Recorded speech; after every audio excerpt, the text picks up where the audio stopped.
আপনারা জানলে অবাক হবেন, আমরা চোখের জ্যোতি বৃদ্ধির জন্য যে মলা টেলা মাছ খাই, যে কচু শাক খাই, এগুলা আসলে কোনো উপকারেই আসে না। ধরেন আমার চোখের পাওয়ার হচ্ছে মাইনাস পাওয়ার, অথবা কারুর হচ্ছে প্লাস পাওয়ার।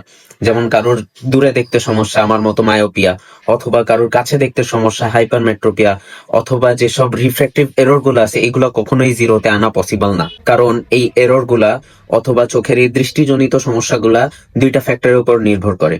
একটা হচ্ছে আই এর লেন্থ এবং আরেকটা হচ্ছে কর্নিয়াল কার্ভেচারের উপরে, যেটা খাবার দ্বারা ঠিক করা পসিবল না। এখন আমরা অনেক সময় বলে থাকি যে মলা ঠেলা মাছ, তারপর কচু শাকে ভিটামিন এ থাকে, এরপরে গাজরের ভিতরে বিটা ক্যারোটিন থাকে, এরপরে ধনিয়া পাতার মতো লিফি ভেজিটেবলের ভিতরে লুটেইন থাকে, মাছের ভিতরে ওমেগা 3 ফ্যাটি অ্যাসিড থাকে, এছাড়া বিভিন্ন ধরনের ভিটামিন সি যুক্ত ফল। এগুলা খেলে আসলে চোখের জ্যোতির ইমপ্রুভ হবে না। আসলে কারোর যদি ভিটামিন এর অভাবে রাতকানা রোগ হয়ে থাকে, সেটা ঠিক হবে। অথবা কারো যদি ড্রাই আই বা শুষ্ক চোখ জনিত কোনো যদি সমস্যা থাকে, সেটা এইসব মাইনর ধরনের সমস্যাগুলো ঠিক হবে। কিন্তু আপনি যদি চোখের সমস্যাটা বা চোখের এই দৃষ্টিজনিত প্রবলেমটা একেবারে জিরোতে আনতে চান বা নর্মাল করতে চান, তাহলে সার্জিক্যাল প্রসিজার ছাড়া আর কোনো ওয়ে থাকে না। তাই ফেসবুক ইউটিউবের এইসব ভুংচাং দেখে আমরা বিভ্রান্ত হব না, আমরা সবাই সচেতন থাকবো। তাই সবাই সুস্থ থাকবেন, সুন্দর থাকবেন। ভিডিওটি ভালো লাগলে আমাকে ফলো দিয়ে রাখবেন এবং ভিডিওটি বেশি বেশি শেয়ার করবেন।